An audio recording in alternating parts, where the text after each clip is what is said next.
আচ্ছা, সবাই আমার কথা তো শুনতে পাচ্ছ? জি ভাইয়া। আচ্ছা, ওকে। তো আমরা আজকে শুরু করতেছি হচ্ছে তড়িৎ তীব্রতা থেকে। তো আমাদের এইখানে হচ্ছে আমাদের বইয়ের যে অংশ আছে, বইয়ের ওইখানকার সিস্টেম অনুসারে আমি আগানোর চেষ্টা করতেছি। আজকে আমাদের এখানে তড়িৎ তীব্রতা আলোচনা, তড়িৎ তীব্রতা এবং তড়িৎ বিভব এই দুটো খুবই গুরুত্বপূর্ণ টার্ম। তো আমরা দুইটাই নিয়ে কথা বলবো, তো সবাই মনোযোগ দিবা। তো তড়িৎ তীব্রতা জিনিসটা আসলে কি? তো আমরা গতদিন তো একটা বিষয় তোমাদেরকে বলেছিলাম যে হচ্ছে তড়িৎ ক্ষেত্র বিষয়টা বলে বুঝিয়েছিলাম।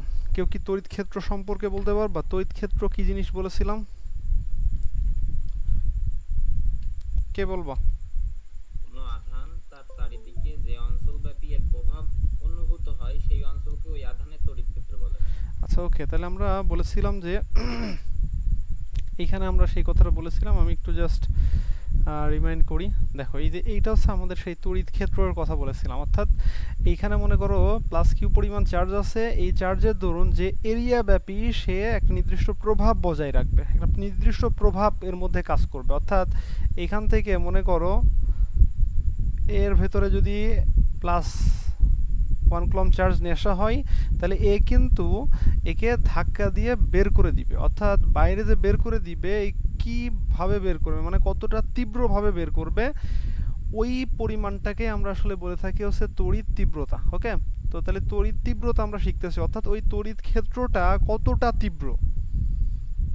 বা আমরা যে অনেক সময় এরকম বলতে পারি যে হচ্ছে একটা নির্দিষ্ট এরিয়াতে যে অনেক সময় দেখা যায় যে তোমার হচ্ছে ওই এরিয়ার হচ্ছে যে হচ্ছে এরিয়াতে অনেক সময় যে রাতের বেলা গেলে দেখা যায় যে ওই যে কুকুর টুকুর থাকে, ওই কুকুরগুলো হচ্ছে তোমার কি করে ওই নির্দিষ্ট এরিয়ায় থাকে, এবং ওই এরিয়ায় গেলে সে কিন্তু মনে করো যে বাইরে থেকে লোকজন আসলেই কিন্তু সে কি করে, একটা তীব্রভাবে মনে করো প্রতিক্রিয়া দেখায়। এখন এটা যদি বেশি মনে করো যে মনে করো বেশিভাবে প্রতিক্রিয়া দেখায়, তখন আমি বলি যে ওই মানে ওইখানে ওর তীব্রতাটা হচ্ছে বেশি।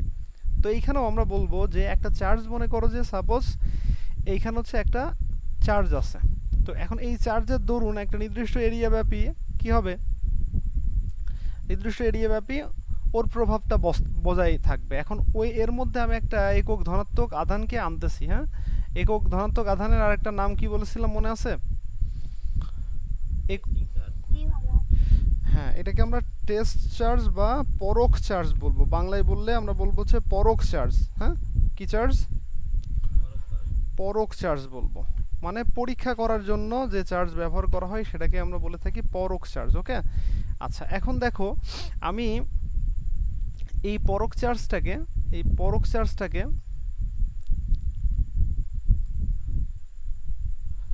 এই পরোক্ষ চার্জটাকে আমি কি করব, পরোক্ষ চার্জটাকে জাস্ট এর মধ্যে আনবো। আনলে ও একটা কি অনুভব করবে, বল অনুভব করবে কিনা। এর মধ্যে আনলে ও একটা বল অনুভব করবে কিনা বলো তো? একটা কি অনুভব করবে? বল অনুভব করবে। কে বল অনুভব করবে? এই যে এ হচ্ছে একটা নির্দিষ্ট পরিমাণে বল অনুভব করবে। তাহলে বলকে আমরা ইংরেজিতে এফ দিয়ে প্রকাশ করি। তো এখন দেখো এই চার্জের দরুন আমাদের এর একটা নির্দিষ্ট পরিমাণে কি প্রয়োগ করতেছে, বল প্রয়োগ করতেছে। এই চার্জটা কিন্তু বল প্রয়োগ করবে কাকে, এর উপরে বল প্রয়োগ করবে, এবং এ সেই বলটা অনুভব করবে। তো তাহলে আমরা যদি বলি এরকম যে বিষয়টাকে এইভাবে যদি আমি দেখাই যে কিউ পরিমাণ চার্জ যদি এফ পরিমাণ বল প্রয়োগ করে, তাহলে একক চার্জ আসলে কি পরিমাণ বল প্রয়োগ করতে পারে। 1 কুলম্ব চার্জ আসলে কি পরিমাণ বল প্রয়োগ করে, এফ বাই কিউ পরিমাণ বল প্রয়োগ করবে। এই যে এফ বাই কিউ, এটাকে আমরা বলতেছি হচ্ছে তড়িৎ তীব্রতা। তড়িৎ তীব্রতা, এই তড়িৎ তীব্রতাকে আমরা আসলে ই দিয়ে প্রকাশ করে থাকি। কি দিয়ে? ই দিয়ে প্রকাশ করে থাকি। তাহলে আমি এই যে এই জিনিসটাকে কিন্তু কি বলতে পারবো, ই ইজিক্যাল টু আমরা বলতে পারবো এফ বাই কিউ। হ্যাঁ, তাহলে E is equal to F by Q, এটা কিন্তু আসলে কিসের ফর্মুলা হইল? এটা কিন্তু আমরা বলবো হচ্ছে তড়িৎ তীব্রতার ফর্মুলা। হ্যাঁ, তড়িৎ তীব্রতার ফর্মুলা।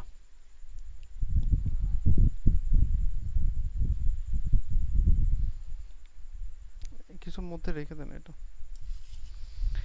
আচ্ছা, তো এখন দেখো তাইলে আমরা যে ব্যাপারটা পাচ্ছি সেটা হচ্ছে is equal to F by Q, এরকম একটা জিনিস আমরা এখানে পাচ্ছি। তো এই ক্ষেত্রে আমাদের এই E is equal to F/Q এটাই কিন্তু আসলে কিসের হলো, এটা হচ্ছে আসলে তড়িৎ তীব্রতা হলো। এখন এই জিনিসটাকে যদি আমরা এরকম করে ব্যাখ্যা করতে চাই তাহলে আমরা পেলাম হচ্ছে আসলে কি, পেলাম হচ্ছে E is equal to F/Q। Okay, F/Q। এখন এখানে এফটা কি, এফটা হচ্ছে বল, কিসের বল, দুইটা চার্জের মধ্যে যে বল থাকে সেই বল। আর কিউটা কি, কিউটা হচ্ছে চার্জের পরিমাণ, কিউটা হচ্ছে কি চার্জের পরিমাণ।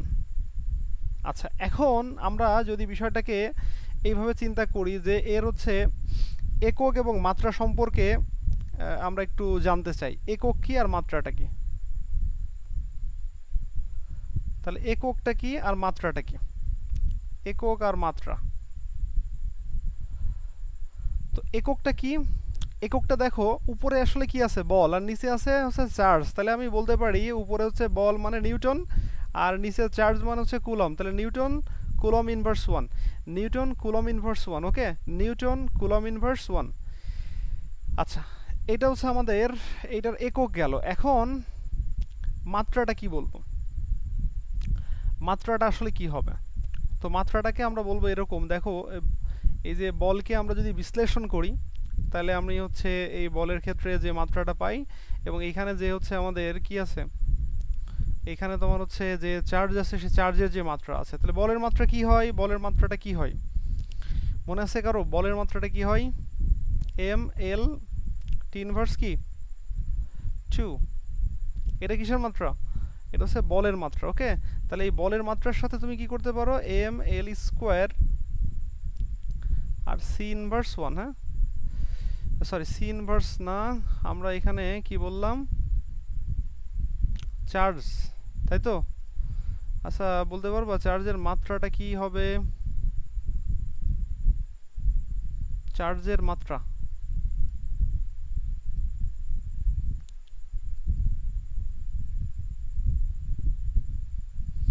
-2।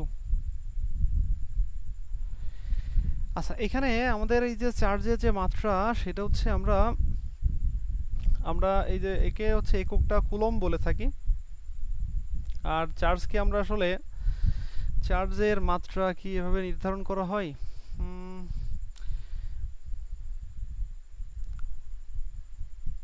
চার্জের মাত্রা মনে হয়, আচ্ছা চার্জের মাত্রা বের করতে গেলে আর একটু ঝামেলা হবে, জিনিসটা আমি তোমাদেরকে একটু বলি আগে। এই যে আমরা এখানে সূত্র পড়েছিলাম, সূত্র মনে হয় এটা আমাদের পরের অধ্যায়ে আছে, Q by T. Okay, I is equal to Q by T, I is equal to Q by T. তাহলে এখানে কি হচ্ছে কিউ বাই টি, এই ক্ষেত্রে আমরা এই কিউ এর যদি এককটা আমি জানতে চাই তাহলে কিউ সমান কিন্তু হবে হচ্ছে আইটি। তো কিউ সমান যে আইটি, এখানে এই যে আই, এই আইটা কিন্তু আসলে আমাদের তড়িৎ প্রবাহ, এটা হচ্ছে সময়, এই দুইটাকে হিসাব করে আসলে এটা বের করা হয়। তো এই ক্ষেত্রে আমরা আইটি বলতে পারি, আইটি মনে করো যে হচ্ছে তোমার আইটি বলতে এরকম আকারে বলা যায়, আই হচ্ছে তোমার বিদ্যুতের যে মাত্রা সেটা, আর এই টি হচ্ছে বড় হাতের টি। হ্যাঁ, এরকম দিয়ে প্রকাশ করা যেতে পারে। ফলে এটা এখানে যদি আমি বসায় দিই, আই ইনভার্স 1 হবে, আর টি ইনভার্স হচ্ছে টি যদি উপরে চলে আসে তখন হচ্ছে ইনভার্সটা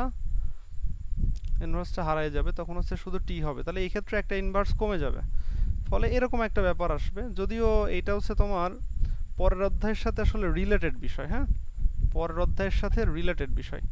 আমি এই জিনিসটাই যে এই জিনিসটাই হচ্ছে পরের অধ্যায়ের সূত্র।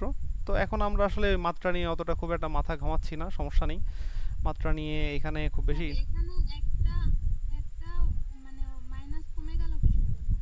মাইনাস কমে গেল কারণ এটা ভাগ আকারে আছে না।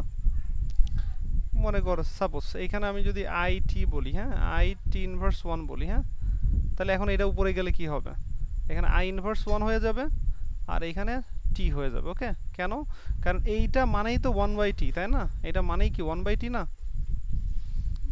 এটা মানে হচ্ছে 1/t, আর 1/t যদি উপরে চলে যায় তাহলে কি হবে, এটা শুধু টি হয়ে যাবে। ওকে,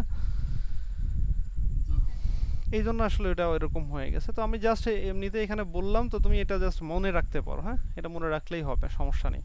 আচ্ছা, এখন তাহলে মাত্রাটা আমরা বললাম, যদিও মাত্রা আসলে এই ইলেকট্রিকের যে হচ্ছে তোমার যে আমরা বিদ্যুতের যে চ্যাপ্টারগুলো পড়বো এই ক্ষেত্রে মাত্রাগুলো খুব মানে খুব রেয়ার কেসে আসবে, তো সেই ক্ষেত্রে আমরা পরের অধ্যায়ের মাত্রাগুলোর সাথে এটা মানে তখন বুঝে নিব আর কি। তো আমরা মাত্রাটা আপাতত এখন না রাখলেও হচ্ছে, সমস্যা নেই। আচ্ছা, তাহলে এই ব্যাপারটা আমরা এখানে দেখতে পেলাম যে এটা হচ্ছে আমাদের নিউটন কুলম ইনভার্স 1। এই নিউটন কুলম ইনভার্স 1 এটাই হচ্ছে আমাদের ইলেকট্রিক হচ্ছে ইন্টেন্সিটি বলা হয়, মানে তীব্রতা, ইলেকট্রিক ইন্টেন্সিটি বা তীব্রতা। ওকে, তো এই তীব্রতার ক্ষেত্রে আমি এই ব্যাপারটা কিন্তু এখানে পেয়ে গেলাম। তো এখান থেকে আমাদের আরেকটা ফর্মুলা আসতে পারে, তবে তার আগে তীব্রতা কিন্তু আসলে স্কেলার রাশি না, এটা হচ্ছে কিন্তু ভেক্টর রাশি, অবশ্যই ওর দিক থাকবে। তীব্রতার কিন্তু কি থাকে বলো তো, দিক থাকে, এই জন্য এটাকে আমরা বলতেছি হচ্ছে ভেক্টর রাশি। এর মানের সাথে দিক থাকবে, মানও থাকবে আবার কি থাকবে, দিকও থাকবে, মানের সাথে দিক থাকবে। ওকে, আচ্ছা এখন তুমি একটা বিষয় খেয়াল করো, এই যে ইজিক্যাল টু আমরা যে ব্যাপারটা পাচ্ছি, যে এই ইজিক্যাল টু এখানে এই যে এফ এর যে মানটা,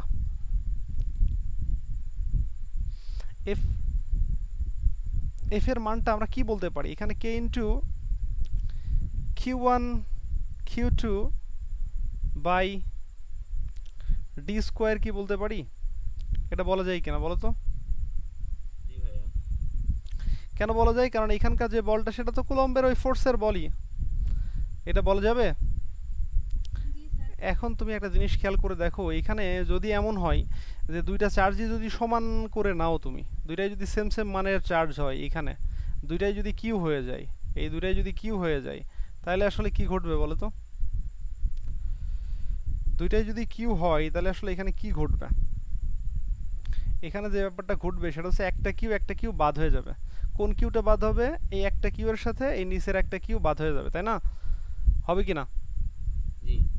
তাহলে তাহলে এখানে কি ঘটনা ঘটলো? এইখানে যে ব্যাপারটা ঘটলো সেটা হচ্ছে কে ইন্টু কিউ বাই কি হয়ে গেল, ডি স্কোয়ার। তাহলে এখানে কিন্তু একটা কিউ কম হলো। আমরা যখন এই যে এ ফিজিক্যাল টু যখন সূত্র পড়েছিলাম তখন কিন্তু K into Q1 Q2 by D square বলেছিলাম, তার মানে এখানে দুইটা চার্জ ছিল, তাই না? দুইটা চার্জের মধ্যবর্তী যে বল, সেই বল হিসাব করার ক্ষেত্রে আমরা এই ফর্মুলাটা নিয়েছিলাম। কিন্তু এই ফর্মুলার ক্ষেত্রে যে ব্যাপারটা ঘটে সেটা হচ্ছে, এই দুইটা চার্জের মধ্যে একটা চার্জ কিন্তু থাকবে না, একটা চার্জ কি হবে না, থাকবে না। এখন প্রশ্ন হতে পারে যে ভাইয়া কেন একটা চার্জ কেন থাকতেছে না? এইখানে একটা ছিল আর একটা এইখানে থাকতেছে কেন? কারণ হচ্ছে এইটা ছিল আমাদের বল, এইটা হচ্ছে বল, আর এইখানে আমরা যেটা শিখতেছি সেটা কি, তীব্রতা। এই বল আর তীব্রতার মধ্যে পার্থক্যটা কি? পার্থক্যটা হচ্ছে আমরা এই যে চার্জের যে ক্ষেত্রটা ছিল, এই চার্জের ক্ষেত্রের মধ্যে আমরা যে জিনিসটাকে আনতেছিলাম সে নিজেই কিন্তু কত হবে বলো তো, নিজে কত কুলম্ব হবে? যাকে আনতেছিলাম সে কত কুলম্ব হবে? 1 কুলম্ব হবে। আর এইখানে এর চার্জ একটা নির্দিষ্ট চার্জ থাকবে। হ্যাঁ, এখন আমি একে যদি এর মধ্যে আনি তাহলে আসলে এখানে যে দুইটা চার্জ হলো সেই দুইটার মধ্যে একটা আমাদের কিউ আর একটা কি 1, তো 1 কে কি লেখা লাগে? 1 কে কিন্তু লেখা লাগে না, তাই আমরা ওই একটা কিউ এখান থেকে এই জন্য হারাই যাচ্ছে, একটা কিউ এর মানটা ওই যে 1 হওয়ার কারণে ওইটা কিন্তু হারাই যাচ্ছে। কথা কি বুঝতে পেরেছো? তাইলে আমরা দুইটা চার্জের মধ্যে একটা চার্জ যদি যে +1 কুলম্ব হয় সেটা দিয়ে যদি এটাকে পরীক্ষা করতে চাই তখন আসলে আমাদের তড়িৎ তীব্রতার হিসাবটা আসে। কিসের হিসাব আসবে? তড়িৎ তীব্রতার হিসাব আসবে। কথাই ক্লিয়ার সবাই? আচ্ছা এখন তাহলে আমি এখানে দেখো যে বিষয়টা আসতেছি সেটা হচ্ছে, এটা একটু খেয়াল করবো সবাই। আমরা তাহলে এখানে প্রথমে সূত্র পাইলাম ইজিক্যাল টু কি, এফ বাই কিউ, তাই না? তারপরে সূত্র পাইলাম কি, is equal to K into Q by D square. তো এখন সেই ক্ষেত্রে আমি বললাম এটা হচ্ছে আমাদের যদি একটা চার্জ হয় প্লাস কিউ পরিমাণে, এটা একটা নির্দিষ্ট এরিয়া ব্যাপী কি করবে, তার প্রভাবটা বিস্তার করে রাখবে। এবং এইখান থেকে যদি আমি একক ধনাত্মক আধানকে এর মধ্যে আনতে যাই তাহলে ও কি পরিমাণ আসলে কি করবে, প্রতিক্রিয়া দেখাবে। এখন এইখানে যদি আমার হচ্ছে এখানে যদি আমাকে 10 কুলম্ব চার্জের কথা বলে, 10 কুলম্ব চার্জ, তাহলে এই যে আমাদের 10 কুলম্ব সেটাই হচ্ছে এইটার মান হবে। ওকে, সেটাই হচ্ছে এইটার মান হবে। কথা কি বুঝতে পেরেছো? জি স্যার। জি আচ্ছা, ভাইয়া। এখন তোমাকে কিন্তু বলবে কি, এখানে তোমাকে জাস্ট এরকম বলবে যে তাহলে এখন এই দূরত্বটা কোন দূরত্ব বলতে পারবা কেউ? 10 কুলম্ব থেকে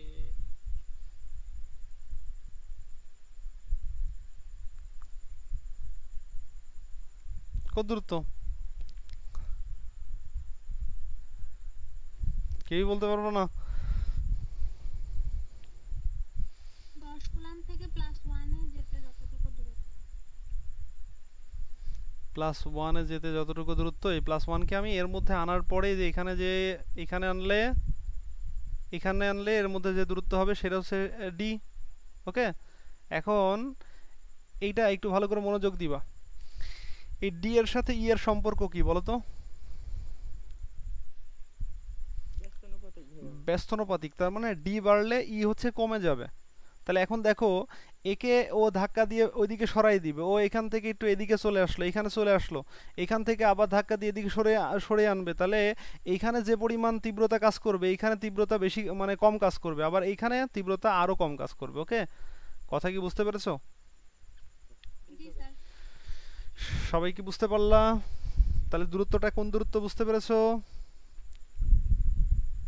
সবাই বুঝতে পেরেছো কিনা? জি স্যার। আরেকবার একটু বোঝান।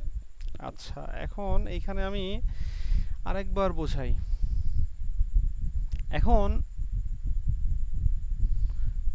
আচ্ছা, এটা দিয়েই বোঝাই। দেখো এইখানে বিষয়টা হলো কি, আচ্ছা 1 মিনিট, কল আসছে।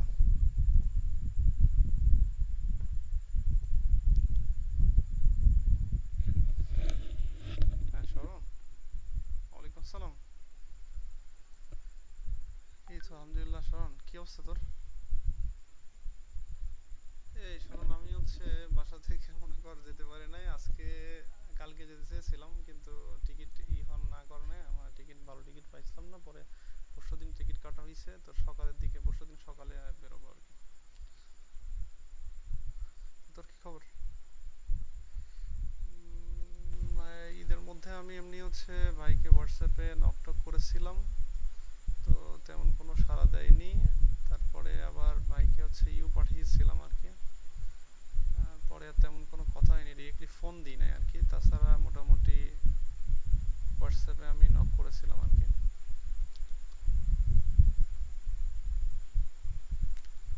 আমি আসি তারপরে তোর সাথে কথা বলবো না। আর এমনি হচ্ছে আমি মনে কর যে কয়েকটা প্রতিষ্ঠানে হচ্ছে তোর মানে সিভি ড্রপ করেছিলাম, তো যেইগুলো ড্রপ করেছি সবগুলো থেকেই আসলে মনে কর যে কল করেছে আর কি। হ্যাঁ, দেখি এসে কয়েকটা ভাইবাও ফেস করি, দেখি কি হয়, কি অবস্থা দাঁড়ায়। আচ্ছা, আসলেই দেখা হবে ইনশাল্লাহ। আর হচ্ছে হয়তো মিরপুরের দিকেই উঠতে চাচ্ছি। এখন মনে কর যে জানাশোনা কোনো ম্যাচে সিট টিট আছে?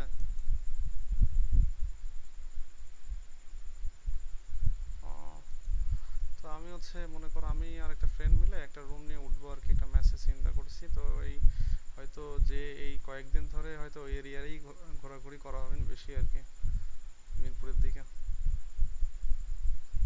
আচ্ছা, আসলে কথা হবে না?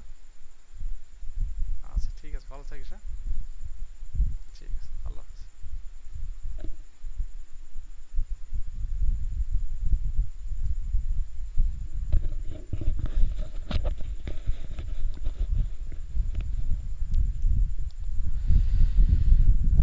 আচ্ছা ওকে, তোমাদের যে প্রশ্নটা বলছিলাম সেটা হচ্ছে, দেখো এই যে এখানে আমাদের যে 10 কুলম্ব চার্জ আছে, তো তার একটা নির্দিষ্ট এরিয়া ব্যাপী তার একটা প্রভাব থাকবে আর কি। হ্যাঁ, তো সেই প্রভাবটাকে আসলে আমরা বলতেছি যে তড়িৎ ক্ষেত্র, তার তড়িৎ ক্ষেত্র। কিন্তু ওর মধ্যে একটা চার্জ নিয়ে আসার পরে ওই চার্জের ওপর ওর যে প্রতিক্রিয়াটা হবে, কি পরিমাণ প্রতিক্রিয়া দিবে, এই প্রতিক্রিয়াটা বেশি দিবে নাকি কম দিবে, এইটার উপর বেস করে আমরা সেটাকে বলতেছি হচ্ছে তড়িৎ তীব্রতা। এই তড়িৎ তীব্রতার মান যদি বেশি হয় তার মানে বললো প্রতিক্রিয়া বেশি দিবে, আর যদি তড়িৎ তীব্রতার মানটা কম হয় তাহলে প্রতিক্রিয়াটা কম দিবে। কথা কি বুঝতে পেরেছো?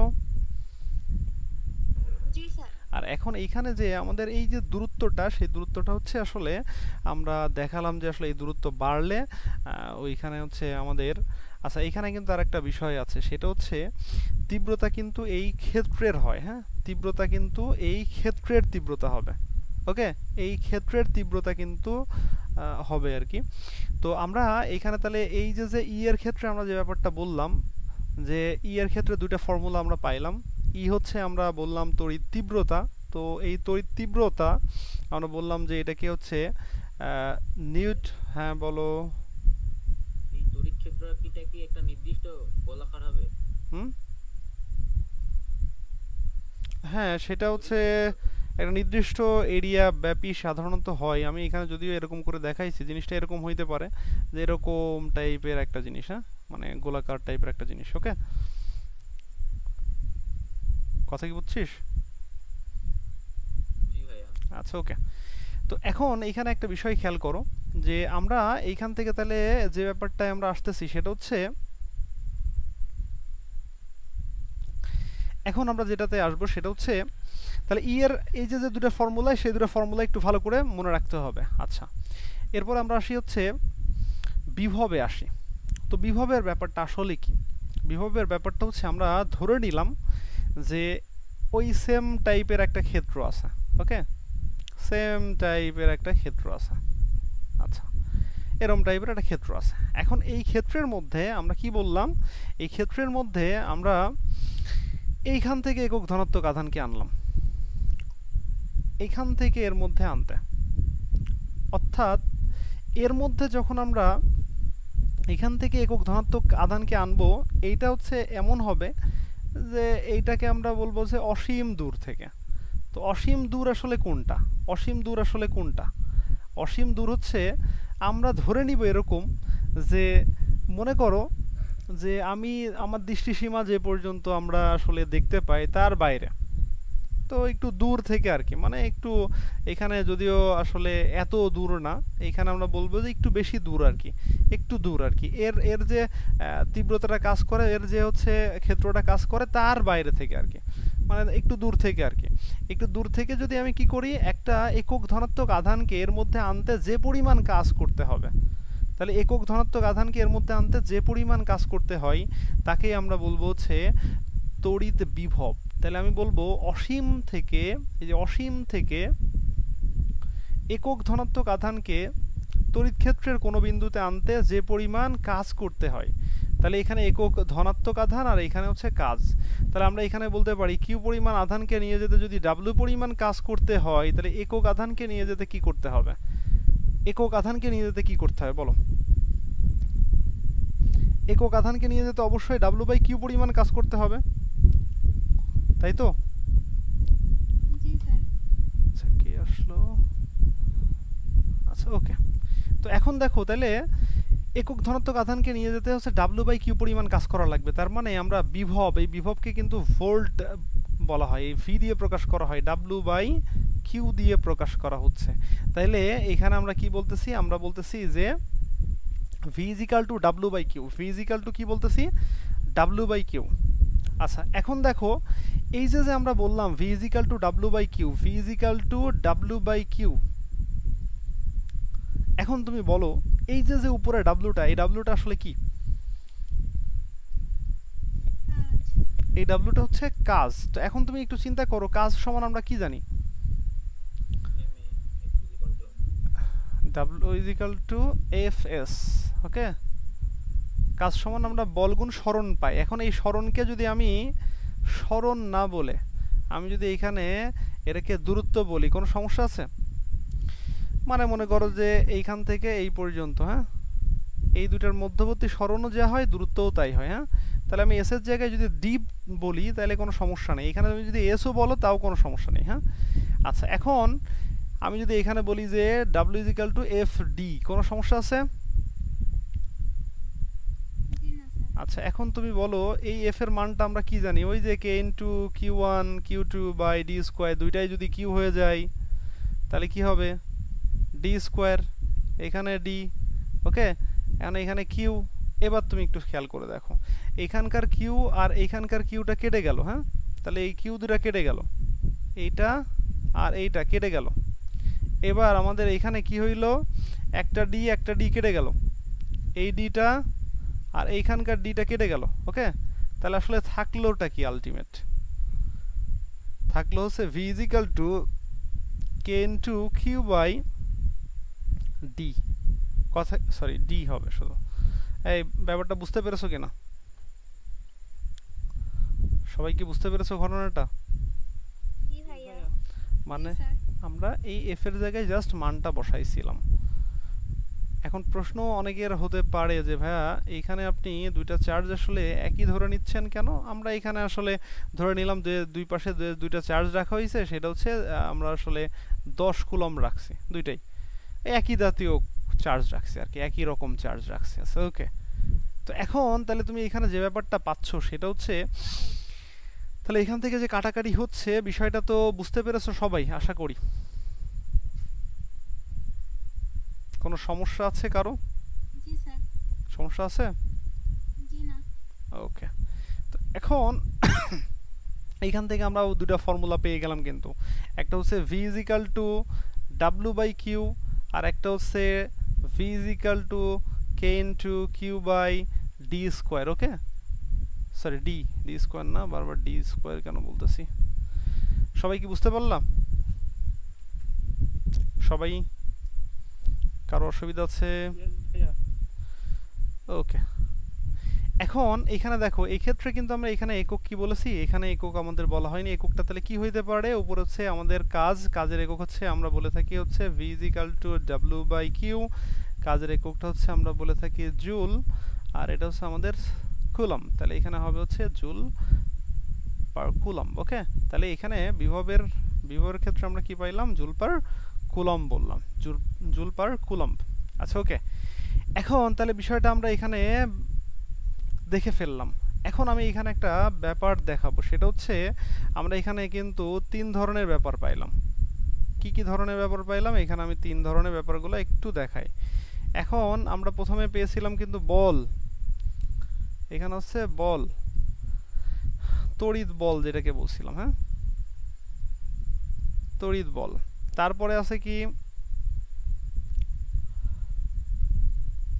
তড়িৎ তীব্রতা, তারপরে আমরা বললাম তড়িৎ হচ্ছে বিভব। সবাই কি বুঝছো ব্যাপারটা? এখন এই তিনটার মধ্যে যে সূত্রগুলো আছে সেই সূত্রগুলো নিয়ে আমরা একটু কথা বলবো। কি হয়, এটা হচ্ছে আমরা বলে থাকি F is equal to K into Q one Q two by D square, okay. সেই ক্ষেত্রে আমরা বলে থাকি যে এটা হচ্ছে আমাদের একটা চার্জ Q1, এটা যদি আমাদের একটা চার্জ Q2 হয়, এর মধ্যবর্তী যে আকর্ষণ বলটা সেই বলটার মানটাই হিসাব করব F ইজিক্যাল টু, ওকে। সবাই কি বুঝতে পেরেছো? আচ্ছা, তো এই তীব্রতা E ইজিক্যাল টু আমরা কি পাচ্ছি, ইজিক্যাল টু আমরা এখানে কিন্তু পাচ্ছি F by Q, F by Q is equal to K into Q1 by R square অথবা ডি স্কোয়ার, যে কোনো একটা দিও, এটা কোনো ফ্যাক্ট না, হ্যাঁ। কথা কি বুঝতে পেরেছো? আচ্ছা, এখন এইখানে কি আসবে, এখানে আসবে হচ্ছে ই না, এটা হচ্ছে আমাদের ভি। তড়িৎ বিভবের ক্ষেত্রে আমরা বলছিলাম হচ্ছে V is equal to W by Q, আর এখানে V is equal to K into Q by D, okay. Q by D অথবা কিউ বাই আমরা আরও বলতে পারি, তুমি এখানে ডি অথবা আর যে কোনো একটা ব্যবহার করতে পারো। কথা কি বুঝতে পেরেছো? জি স্যার। আচ্ছা, এখন আমরা একটা কাজ করব, এই তিনটার মধ্যে আমরা একটু বোঝার চেষ্টা করব কি ঘটনা ঘটতেছে। আচ্ছা, এখানে কয়টা চার্জ নিয়ে কথা বলা হচ্ছে? দুইটা চার্জের মধ্যবর্তী। এইখানেও আসলে দুইটা চার্জ, বাট একটা হচ্ছে আমাদের পয়েন্ট চার্জ। এখানেও কয়টা? এখানেও দুইটা, বাট একটা পয়েন্ট চার্জ নিয়ে, পয়েন্ট চার্জ বলছি, এটা টেস্ট চার্জ বলা হয় বা পরোক্ষ চার্জ বলা হয়। হ্যাঁ, আচ্ছা ওকে। তো এখন এইখানে যে ব্যাপারটা আসছে সেটা হচ্ছে আমি যদি এই দুইটার মধ্যে সম্পর্ক দেখাতে চাই তাহলে ব্যাপারটা আসলে কেমন দাঁড়াবে বলতে পারবা? দেখো, এই দুটার মধ্যে খুব সহজেই কিন্তু আইডেন্টিফাই করা যায়। কি আইডেন্টিফাই করা যায়? দেখো, E is equal to K into Q by D, এর সাথে 1/d-টা গুণ আকারে রাখলাম। তো এই যে আমাদের যে ব্যাপারটা হচ্ছে, হ্যাঁ, এই জিনিসটা আসলে কি বলতো? এটা কি? এটাই কি ভি না? তাহলে এখানে আমি যদি ভি বসায় দিই তাহলে এইটার সাথে আমাদের ডি চলে আসলো। এটা হচ্ছে আমরা ই বলে দিলাম, এবার ডি দিয়ে এর সাথে গুণ করে দাও, তাহলে ভি সমান কি দাঁড়ালো বলো তো? ইডি। ভি সমান ইডি। এর মিনিংটা কি? এর মিনিংটা কি? এর মিনিংটা হচ্ছে ভি যদি বিভব হয়, ই যদি হচ্ছে তড়িৎ তীব্রতা হয়, তাহলে এই দুটোর মধ্যে পার্থক্য হবে হচ্ছে আসলে এই দূরত্বের পার্থক্য হবে। ওই যে একটা মনে করো যে তড়িৎ ক্ষেত্রের বাইরে থেকে, মানে এটা হচ্ছে তড়িৎ ক্ষেত্র, এর বাইরে থেকে এর মধ্যে নিয়ে আসা, এর বাইরে যে কোনো এক জায়গা হইলেই হবে। আর একটা একটু যদি দূর থেকে আনা হয়, এই যে দূর থেকে আনা হয়, হ্যাঁ, তাহলে এই দুটোর মধ্যে পার্থক্যটা আসলে কি? দুটোর মধ্যে পার্থক্য হচ্ছে আসলে এই দূরত্বের পার্থক্য। ওকে, কিসের পার্থক্য? দূরত্বের পার্থক্য। তার মানে এই ভি এর সমান হতে হলে ই এর সাথে ডি কে কি করতে হবে? গুণ করতে হবে। কি করতে হবে? গুণ করতে হবে। কথা কি বুঝতে পেরেছো? সবাই কি বুঝতে পেরেছো জিনিসটা? জি স্যার। জি ভাইয়া। আচ্ছা, তাহলে এখানে দেখো আমরা এই ফর্মুলাটাও কিন্তু আমরা বলবো, তবে এই ফর্মুলাটা আসলে কিসের কিসের মধ্যে সম্পর্ক হলো? এই যে তড়িৎ তীব্রতা আর তড়িৎ বিভবের মধ্যে সম্পর্ক হইলো। বুঝতে পেরেছো ব্যাপারটা? সবাই কি বুঝতে পেরেছো? এই যে এখানে যে সম্পর্কের কথা বললাম তড়িৎ তীব্রতা আর তড়িৎ প্রাবল্যের মধ্যে, প্রাবল্য মানেই কিন্তু তড়িৎ তীব্রতা, একই কথা। প্রাবল্য, তড়িৎ তীব্রতা একই কথা। তাহলে এইটাকে আমরা কি বলবো? এটাকে ভি বলবো। এটাকে কি বলবো? এটাকে ই বলবো। এই দুটোর মধ্যে সম্পর্ক কি হবে? V is equal to E D. মাথায় রাখবা। সবাই কি বুঝতে পেরেছো? আচ্ছা, এইবার আমরা একটা জিনিস নিয়ে কথা বলবো, যে জিনিসটা আসলে তোমাদের বইতে আলোচনা করে না, বাট এটা অনেক সময়ই আমাদের আলোচনার মধ্যে আসে। এই ধরনের হচ্ছে বিষয় আমাদের করা লাগে, তো আমরা এই জিনিসটাও এখানে উল্লেখ করে দিয়েছি। সেটা হচ্ছে আমাদের ইলেকট্রন ভোল্ট। ইলেকট্রন ভোল্ট, এই যে আমরা বিভবের একক বললাম, হচ্ছে বিভবের একক কিন্তু কি? বিভবের একক কিন্তু একটা আমরা বলেছি কি? একটা বলেছি হচ্ছে জুল কুলম ইনভার্স 1, আর একটা কিন্তু একক হতে পারে, সেটা হচ্ছে ভোল্ট। এই ভোল্টও একক হতে পারে। এখন এই ভোল্ট বাদেও আমাদের এই যে এই ইলেকট্রো ভোল্ট বলে একটা ভোল্ট আছে, ইলেকট্রো ভোল্ট। ইলেকট্রন ভোল্ট বা ইলেকট্রো ভোল্ট বলা হয়, হ্যাঁ, ইলেকট্রন ভোল্ট বা ইলেকট্রো ভোল্ট। তো এখন এই জিনিসটা আসলে কি? তো এখানে দেখো বলা হচ্ছে যে এরকম যদি ঘটনা ঘটে, দুইটি বিন্দুর মধ্যে বিভব পার্থক্য বা ভোল্টের পার্থক্য আছে কত? 1 ভোল্ট। মানে মনে করো যে আমি এটা একটা বিন্দু বললাম, এইটা একটা বিন্দু বললাম, এইখানে ভোল্ট আছে হচ্ছে 6 ভোল্ট আর এইখানে ভোল্ট আছে হচ্ছে 5 ভোল্ট, তাহলে পার্থক্যটা কত আছে? 1 ভোল্ট। আচ্ছা, একটি ইলেকট্রন বিন্দুদ্বয়ের একটি থেকে অন্যটিতে গতিশীল হলে, এইখান থেকে একটা ইলেকট্রন এইদিকে গতিশীল হলো, তো গতিশীল হয়ে কি হইল? যে গতিশক্তি লাভ করে তাকে আমরা ইলেকট্রন ভোল্ট বা ইভি বলে থাকি। কথা কি বুঝতে পেরেছো? ইলেকট্রন ভোল্ট বা ইভি বলা হয়। সবাই কি বুঝতে পেরেছো? আমি আরেকবার কথাটা বলতেছি। কথাটা হচ্ছে দুইটার মধ্যে ভোল্টেজের ডিফারেন্সটা কত হওয়া লাগবে? 1 ভোল্ট। ওকে, আর কি হওয়া লাগবে?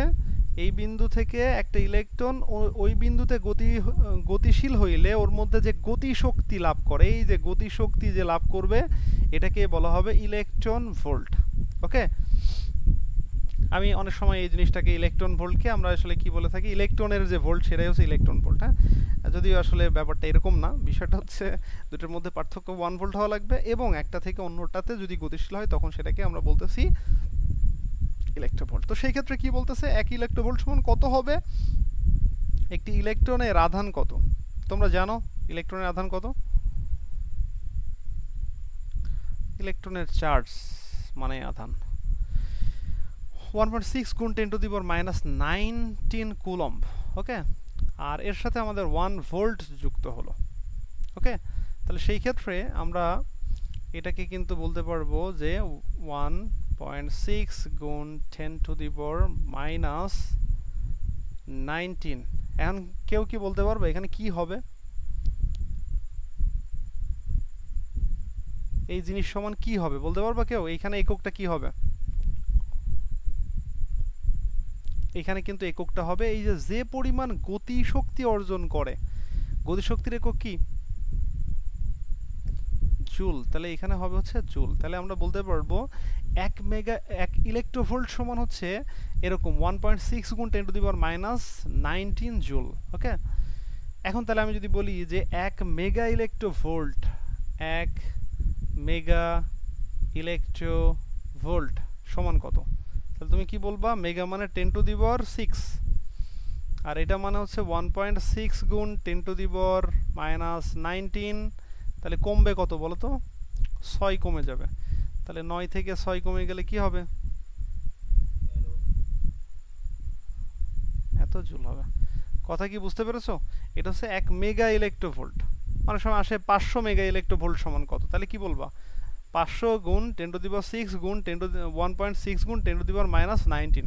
ওকে, সবাই কি বুঝতে পেরেছো? কে কে বোঝো নাই বলো? ইলেকট্রন ভোল্ট এই ঘটনাটা বুঝো নাই কে কে? সবাই কি বুঝেছো? জি জি আচ্ছা, ওকে, তাহলে আমি বুঝে গেলাম তোমরা ইলেকট্রোভোল্টের ব্যাপারটা বুঝে গেছো। এখন এই যে তড়িৎ বিভব এবং তড়িৎ তীব্রতাটাও আমি এখানে উল্লেখ করে ফেলেছি। এখন অনেক সময় এখানে আসলে ব্যাপারটা আসে হচ্ছে বিভব পার্থক্য, বিভব পার্থক্য ব্যাপারটা আসলে আসে। তো সেটা আমরা কিভাবে কি করতে পারি?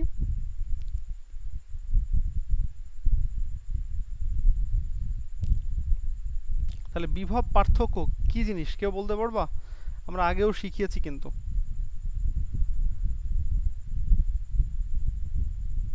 বিভব পার্থক্য কি জিনিস?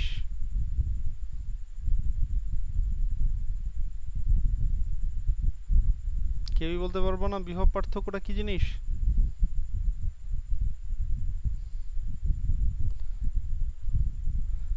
কি ব্যাপার? কেউ একজন কিছু একটা তো ধারণা বলবা। অসীম দূরত্ব থেকে একটি চার্জ ওই ক্ষেত্রের ভিতর আনতে যে পরিমাণ কাজ সম্পন্ন হয় সেটাই বিভব পার্থক্য। না, সেটা তো বিভব হয়ে গেল।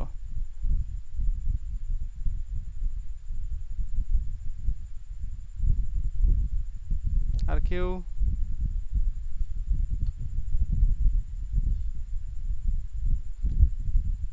এই বিপিন বলো কি ব্যাপার, বলছো না কেন? বলো, পারবো না? ভুলে গেছি ভাইয়া। ভুলে গেছো? আচ্ছা, এখন দেখো আমরা জাস্ট আসলে কি হয় যে এইটা মনে করো যে একটা, এইটা সাপোজ হচ্ছে একটা বিন্দু আর এইটা আর একটা বিন্দু। হ্যাঁ, এই দুইটা বিন্দু, এই দুইটা বিন্দুর মনে করো এটা হচ্ছে VA, মানে এটা হচ্ছে ভোল্টেজ, এটাকে আমরা বললাম ভোল্টেজ, এখানকার ভোল্টেজ। আর এর মাঝ দিয়ে মনে করো কোনো একটা কিছু আছে, সাপোজ মনে করো কোনো একটা বাধা আছে এখানে, বাধা মানেই হচ্ছে রোধ। তো এইটা এই দুটোর মাঝে আমরা বললাম এইটার ভোল্টেজকে আমি বললাম VA আর এটাকে বললাম VB। কেন? কারণ এটা হচ্ছে A বিন্দু আর এটা হচ্ছে B বিন্দু। কথা কি বুঝতে পেরেছো? আচ্ছা, এখন দেখো এই যে আমাদের রোধটা আছে, এই রোধের মধ্য দিয়ে যখন এদিক দিয়ে যাবে তখন ভোল্টেজটা কমে যাবে। তাহলে এখানে যা হবে এখানে তা হবে না। তাহলে এই যে দুইটা বিন্দুর যে বিভবের যে হচ্ছে কি থাকবে, পার্থক্য থাকবে, সেটাই হচ্ছে আসলে বিভব পার্থক্য। ওকে, তাহলে ভোল্টেজ ডিফারেন্সটা হচ্ছে আমরা বলবো বিভব পার্থক্য যদি বলি কি, তাহলে বলবো বিভবের যে পার্থক্য এটাই হচ্ছে বিভব পার্থক্য। ওকে, মানে দুইটা বিন্দুর বিভবের পার্থক্যটাই হচ্ছে বিভব পার্থক্য। ওকে, তাহলে এখন বিষয় হচ্ছে দেখো এই বিন্দুর বিভবটা হচ্ছে এ ভি এ, আর এই বিন্দুর বিভবটা হচ্ছে ভি ভি, তাহলে এই দুটোর বিয়োগফল করে যদি আমি দিই তাহলে এটাই হচ্ছে আমার বিভব পার্থক্য হইল। হ্যাঁ, তবে এখানে একটা বিষয় মাথায় রাখতে হবে, বিভব পার্থক্য অলওয়েজ কিন্তু বিভব পার্থক্যটা পজিটিভ হয়। পজিটিভটা কেমনে হয়, সম্ভবটা কিভাবে, যদি এই বিয়োগফলের মানটা পজিটিভ আসে। তো বিয়োগফলের মান কখন পজিটিভ আসে, যখন অলওয়েজ এই সামনের পার্টটা বড় হয়, অলওয়েজ সামনের পার্টটা হচ্ছে বড় হওয়া লাগবে আর পেছনের পার্টটা ছোট হওয়া লাগবে। তাহলে এটা বড়, এখানে বড় মান বসাতে হবে আর এখানে ছোট মান বসাতে হবে। এখন প্রশ্ন হতে পারে যে ভাইয়া অলওয়েজ কি বড় মান এইটা হবে? না, অলওয়েজ কিন্তু হবে না। কি হইতে পারে, কার কোথা থেকে যেন নয়েজ আসতেছে, একটু অফ করে রাখো। আচ্ছা, এখানে দেখো যে ব্যাপারটা ঘটে সেটা হচ্ছে আমি প্রথমে বললাম যে V1 VA মাইনাস হচ্ছে VB।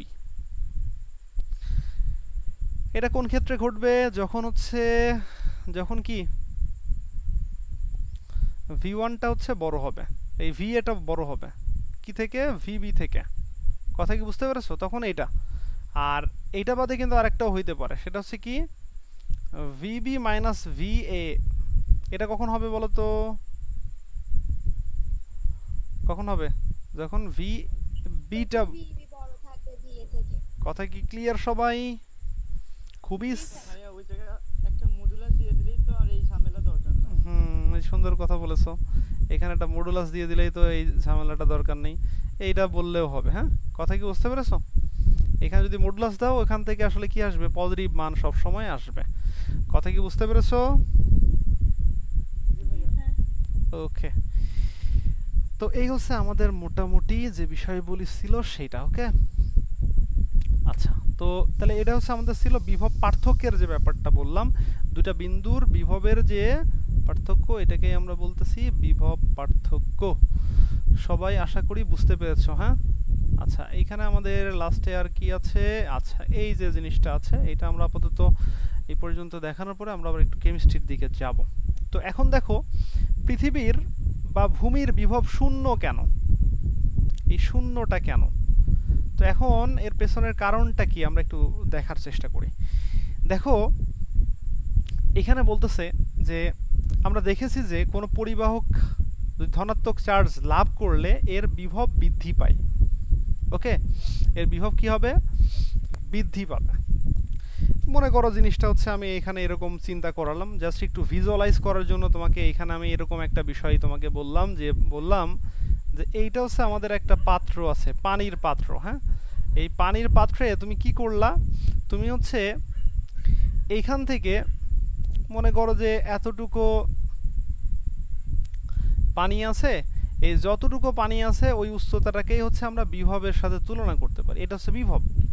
এখন তুমি মনে করো এখান থেকে এক গ্লাস পানি কি করলা, এর মধ্যে ঢেলে দিলা। ওকে, তাইলে কি ঘটনা ঘটবে, এইখানে পানির উচ্চতার লেভেলটা কি হবে, একটু বেড়ে যাবে, তাই তো? তার মানে আমরা কি বললাম, আগে যা বিভব ছিল এখন বিভব একটু বেড়ে গেল। আচ্ছা, সেই জন্য এখানে বলছে যে আমরা দেখেছি যে কোনো পরিবাহকের ধনাত্মক আধান, যদি কোনো পরিবাহক ধনাত্মক আধান হচ্ছে লাভ করলে এর বিভব বৃদ্ধি পায়। তার মানে এর মধ্যে পানি লাভ করলে পানির এই যে পরিমাণটা বাড়লো মানে বিভব বাড়লো। কিন্তু পরিবাহকটি যদি অতিকায় গোলক হয়, মানে যদি অনেক বড় কোনো পাত্র হয়, হ্যাঁ আমি মনে করলাম যে এটা বিশাল একটা পাত্র, বড় একটা পাত্র, ওর মধ্যে এক গ্লাস পানি ঢেলে দিলে অথবা ওখান থেকে এক গ্লাস তুলে নিলে কিন্তু এখানে তেমন কোনো ঝামেলাই হবে না, উচ্চতার লেভেলের কোনো পরিবর্তন ঘটবে না। আচ্ছা, এখন প্রশ্ন হচ্ছে যে তাই যে এখানে আমাদের বলা হচ্ছে তাই বিশাল কোনো পরিবাহককে আধান দিলে বা পরিবাহক থেকে আধান নিলে এখানে বিভবের কোনো পরিবর্তন ঘটে না। উদাহরণস্বরূপ এখানে খুব সুন্দর একটা উদাহরণ দিয়ে দিয়েছি। এখানে দেখো সাগর থেকে এক বালতি যদি তুমি পানি তুলে নাও বা এক বালতি পানি সাগরে ঢেলে দাও, ওর উচ্চতার কোনো পরিবর্তন হয় বলো? হয়? হয় না। কিন্তু যদি এই জিনিসটা খুব ছোট হইতো, সেই ক্ষেত্রে কিন্তু ওইটার পরিবর্তন লক্ষ্য করা যেত। ওকে, কিন্তু বড় হওয়ার কারণে এই পরিবর্তনটা লক্ষ্য করা যায় না। তো পৃথিবীও এরকম, পৃথিবী হচ্ছে এরকম অতিকায় মানে অতি বড়, অনেক বড় একটা পরিবাহক।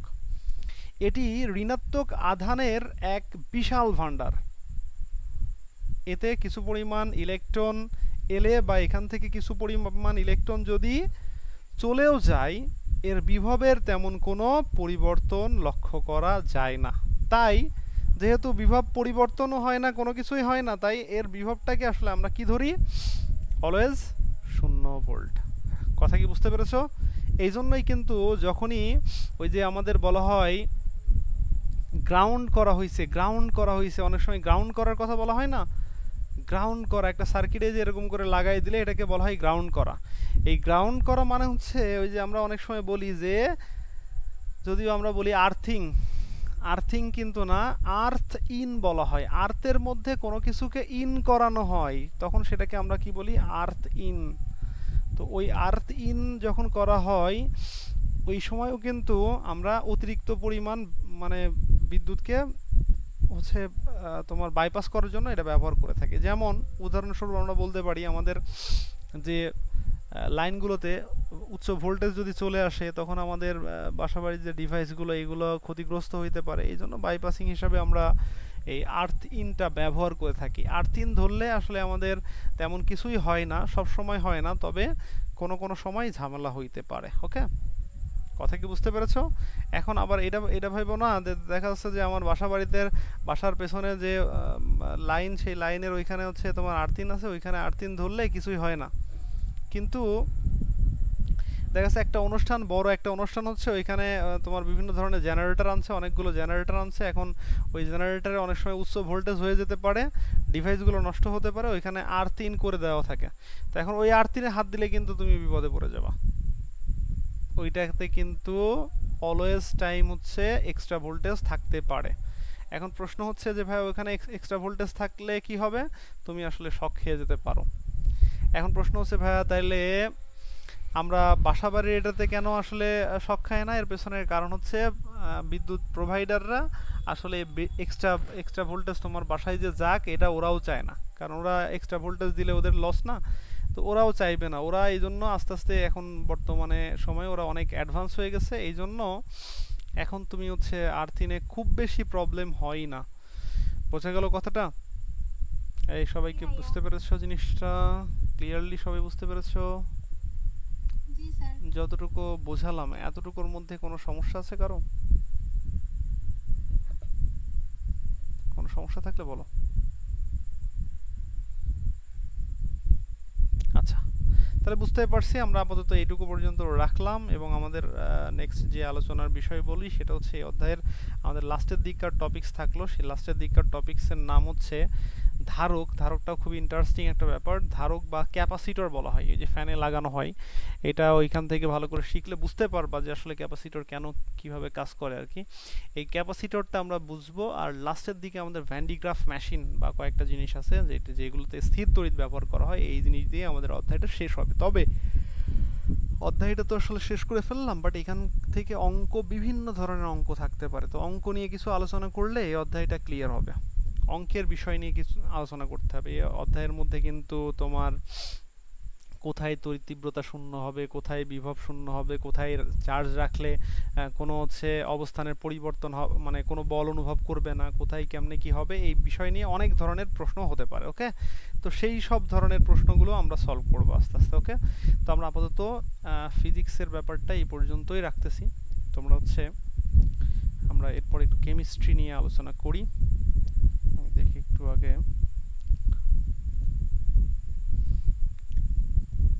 রেকর্ডিংটা একটু